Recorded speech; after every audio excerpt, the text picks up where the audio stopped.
Aqui estamos mais uma vez para estudar a Palavra de Deus. Agora vamos ao nosso 13º estudo, é a nossa 13ª lição, que traz um tema, eu acho que o mais lindo de todos os temas. Você já deu uma introdução na lição anterior, Chalegre. Sim. E vem falando do Cordeiro de Deus. Que tira o pecado do mundo, que tira o meu pecado, o seu pecado. E também o seu pecado. Você sabe que o nosso curso bíblico tem 27 lições. Até agora você estudou conosco 12 lições. E como sempre fazemos antes de abrir a Palavra de Deus, vamos orar. Você está convidado a orar conosco. Coloque-se de joelhos perante o Altíssimo. Deus eterno, Pai querido, mais uma vez estamos na Tua presença, ajoelhados, reconhecendo que somos, ó Deus, dependentes de Ti. Amém.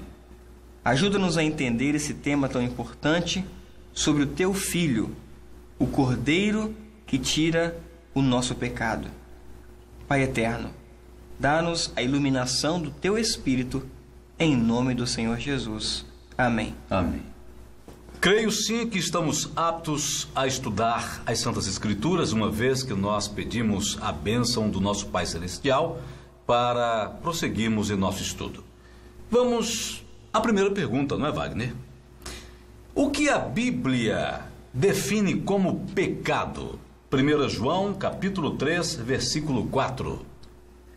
Qualquer que comete pecado, também comete iniquidade, pois o pecado é transgressão da lei. A definição clara, inequívoca que a Bíblia dá sobre pecado é que pecado é transgressão da lei. Muito claro e direto. Vamos então à pergunta de número 2. Podemos afirmar que alguém nunca pecou? Romanos capítulo 3, versos 12 e 23. Todos se extraviaram, juntamente se fizeram inúteis. Não há quem faça o bem, não há nenhum só. Porque todos pecaram e destituídos estão da glória de Deus. Então, realmente todos pecaram. Então não existe nenhum homem que não tenha caído em pecado. Se alguém disser, eu não tenho pecado, eu nunca pequei, essa pessoa é uma pessoa mentirosa. Porque todos pecaram, dizem as Escrituras. Só tem um homem que não pecou. Nós vamos descobrir hoje quem é. Vamos à pergunta de número 3. A morte passou a todos os homens porque Adão pecou? Romanos 5,12.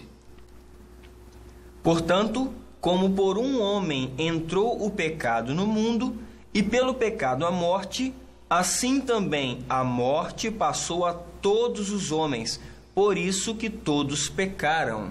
Adão desobedeceu à lei de Deus. Ele pecou. E o pecado de Adão, ele se estende a toda a humanidade, o pecado da desobediência. Porque nós vimos que o pecado é a transgressão da lei. Não é? Nós herdamos essa natureza pecaminosa devido à transgressão de Adão, o primeiro homem. Pergunta de número 4. O que o pecador tinha que realizar cada vez que pecava? Levítico, capítulo 4, verso 29 e o capítulo 5, verso 5. E porá a sua mão sobre a cabeça da oferta da expiação do pecado e a imolará no lugar do holocausto. Será, pois, que quando for culpado, sendo numa destas coisas, confessará aquilo em que pecou. Então veja aqui, Wagner, que toda vez que alguém pecava, teria que oferecer um sacrifício pelo seu pecado. Teria que matar uma vítima inocente. Um cordeirinho sem mácula, sem defeito, perfeito, porque ele estava sendo exemplo de alguma coisa que aconteceria no futuro. Vamos à pergunta de número 5. Sem derramamento de sangue, pode haver remissão de pecados? Hebreus 9, 22. E quase todas as coisas, segundo a lei, se purificam com sangue, e sem derramamento de sangue não há remissão. Sem derramamento de sangue não pode haver o quê? Perdão. Para o pecado. É impossível. Tem que haver derramamento para que haja perdão ao pecador. Então vamos à pergunta de número 6. Quem foi o Cordeiro de Deus que tira o pecado do mundo? João capítulo 1, versos 29 e 36. No dia seguinte, João viu a Jesus que vinha para ele e disse: Eis o Cordeiro de Deus que tira o pecado do mundo. E olhando para Jesus, que passava, disse: Eis o Cordeiro de Deus.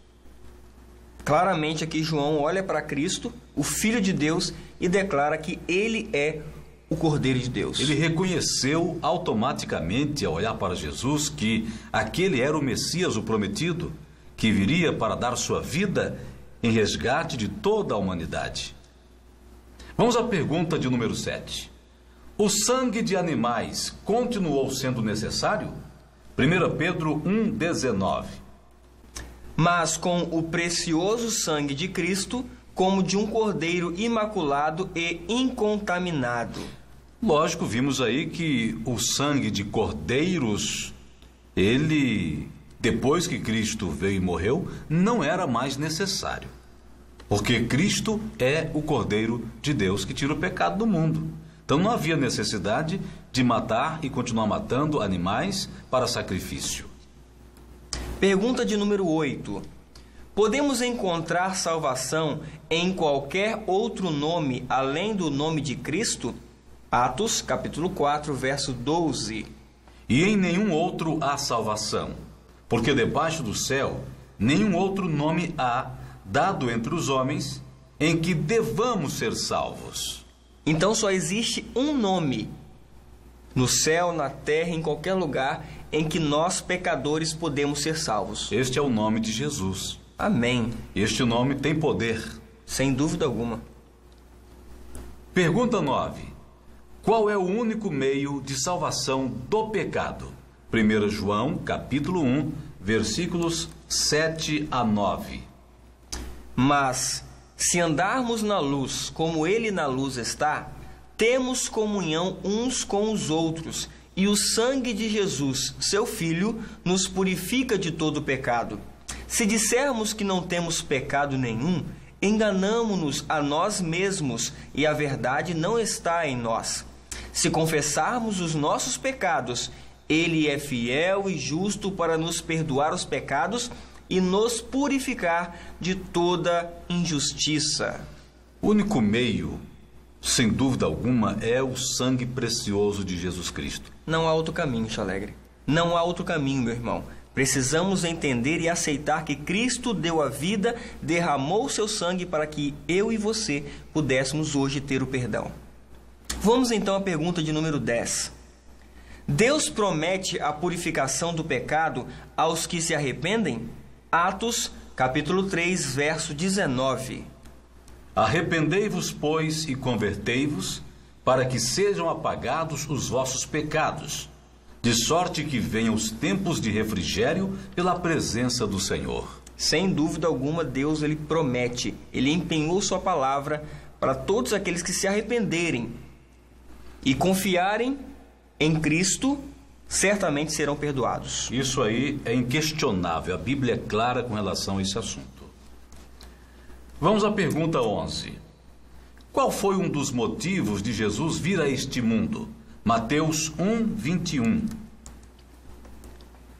Ela dará à luz um filho, a quem chamarás Jesus, porque ele salvará o seu povo dos seus pecados. O anjo apareceu a José e disse: não tema receber Maria como tua esposa, porque o que está nela é gerado do Espírito Santo. Ela vai dar à luz um filho e o nome dele será Jesus. Não é? O motivo, pelo qual o pai enviou seu filho aqui foi justamente para nos salvar. Esse foi um dos motivos que Cristo veio a essa terra. Pergunta de número 12. Dependemos inteiramente de Cristo para nossa salvação? João, capítulo 15, verso 5. Eu sou a videira, vós sois as varas. Quem permanece em mim e eu nele, esse dá muito fruto, porque sem mim nada podeis fazer. Sem dúvida alguma, nós dependemos inteiramente de Cristo, Filho de Deus, para podermos ser salvos. Por mais que nós busquemos a santificação, por mais que nós deixemos hábitos errados, se não for justamente com a graça de Cristo em nossa vida, nós não obteremos a salvação em hipótese alguma. Ele é o único caminho. Pergunta 13. Qual a mensagem do verso áureo da Bíblia? Porque Deus amou o mundo de tal maneira que deu o seu Filho unigênito, para que todo aquele que nele crê não pereça, mas tenha a vida eterna. Wagner, eu costumo dizer para as pessoas o seguinte, aplicar este verso pessoalmente para mim. E eu sempre faço assim, porque Deus me ama de tal maneira que deu o seu Filho unigênito para que, se eu nele crer, não pereça, mas tenha a vida eterna. Fica uma coisa pessoal. É porque ele verdadeiramente nos ama individualmente, não é? Isso é maravilhoso. Vamos então à pergunta de número 14. A vida eterna consiste em crer em Deus, o Pai, como único Deus verdadeiro e em Jesus Cristo como seu Filho único? Romanos, capítulo 6, verso 23, João, capítulo 17, do 1 ao 3 e 1 João, capítulo 5, verso 5. Leamos a palavra. Porque o salário do pecado é a morte, mas o dom gratuito de Deus é a vida eterna em Jesus Cristo, nosso Senhor. Depois de assim falar, Jesus, levantando os olhos ao céu, disse: Pai, é chegada a hora. Glorifica a teu Filho, para que também o Filho te glorifique. Assim como lhe deste autoridade sobre toda a carne, para que dê a vida eterna a todos aqueles que lhe tens dado. E a vida eterna é esta, que te conheçam a ti, como o único Deus verdadeiro, e a Jesus Cristo, aquele que tu enviaste. Quem é o que vence o mundo, senão aquele que crê que Jesus é o Filho de Deus? Vemos aqui que duas coisas são exigidas daqueles que se aproximam de Deus: reconhecê-lo como o único Deus verdadeiro e reconhecer o seu Filho como o unigênito do Pai. Exatamente, Wagner, porque nós temos que reconhecer que existe o Pai, que é o nosso Deus eterno Criador, e que existe o Filho, que é o Senhor Jesus Cristo. E quando a gente fala Pai e Filho, nós estamos falando de literalidade. Deus é o Pai de Jesus Cristo, literalmente. A Bíblia deixa isso muito claro. Vamos a alguns complementos? Sim. Quando Satanás ouviu que existiria inimizade entre ele e a mulher, e entre sua semente e a semente dela, viu que sua obra de degenerar a natureza humana seria interrompida, que por algum meio o homem se habilitaria a resistir a seu poder. Sendo, contudo, o plano da salvação mais amplamente patenteado, Satanás regozijou-se com seus anjos de que, tendo ocasionado a queda do homem, faria baixar o Filho de Deus de sua exaltada posição. Declarou que até ali haviam sido seus planos muito bem sucedidos na terra, e que, quando Cristo tomasse sobre si a natureza humana, ele também poderia ser vencido, e desta maneira ser impedida a redenção da raça caída. Anjos celestiais, de maneira mais ampla, patentearam a nossos primeiros pais o plano que fora concebido para a sua salvação. Afirmou-se a Adão e sua companheira que, apesar de seu grande pecado, não seriam eles abandonados ao domínio de Satanás. O Filho de Deus se oferecera para expiar com sua própria vida a transgressão deles. Um período de graça lhes seria concedido, e mediante o arrependimento e a fé em Cristo, poderiam de novo tornar-se filhos de Deus. Foi-lhes dito que, visto ser a lei de Jeová o fundamento de seu governo no céu, assim como na terra, mesmo a vida de um anjo não poderia ser aceita como sacrifício por sua transgressão. Nenhum de seus preceitos poderia ser anulado ou mudado para valer ao homem em sua condição decaída. Mas o Filho de Deus, que criara o homem, poderia fazer expiação por ele. As ofertas sacrificais foram ordenadas por Deus a fim de serem para o homem uma perpétua lembrança de seu pecado e um reconhecimento de arrependimento do mesmo, bem como seriam uma confissão de sua fé no Redentor prometido. Destinavam-se a impressionar a raça decaída com a solene verdade de que foi o pecado que causou a morte. Para Adão, a oferta do primeiro sacrifício foi uma cerimônia dolorosíssima. Sua mão deveria erguer-se para tirar a vida a qual unicamente Deus podia dar. Foi a primeira vez que testemunhava a morte e sabia que se ele tivesse sido obediente a Deus, não teria havido morte de homem ou animal. Ao matar a inocente vítima, tremeu com o pensamento de que seu pecado deveria derramar o sangue do imaculado Cordeiro de Deus. Esta cena deu-lhe uma intuição mais profunda e vívida da grandeza de sua transgressão, que coisa alguma, a não ser a morte do amado Filho de Deus, poderia expiar. E assim nós vamos concluir o nosso estudo. No dia seguinte, João viu a Jesus que vinha para ele e disse: Eis o Cordeiro de Deus que tira o pecado do mundo. Lembra? Esse texto está em João, capítulo 1, versículo 29. Meu querido, minha querida, o Cordeiro de Deus que tira o pecado do mundo está à sua e à minha disposição. O que precisamos fazer? É confiar, é ter fé. Sim, pela fé, adentrar ao lugar santíssimo do santuário celestial, onde Jesus Cristo intercede por mim e por você, e pedir ao Pai graça e misericórdia sobre nós. E Ele vai nos conceder esta bênção. Vamos fazer isso agora? Amado Pai Celeste, pela graça de Cristo Jesus, adentramos no santuário celestial, confiados unicamente no sacrifício que Jesus Cristo fez por nós, porque em nós mesmos não há mérito nenhum.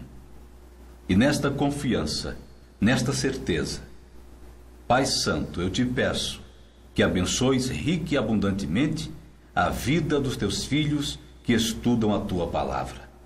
Dá-nos a tua paz e que o Cordeiro de Deus, que tira o pecado, possa tirar de uma vez por todas o nosso pecado.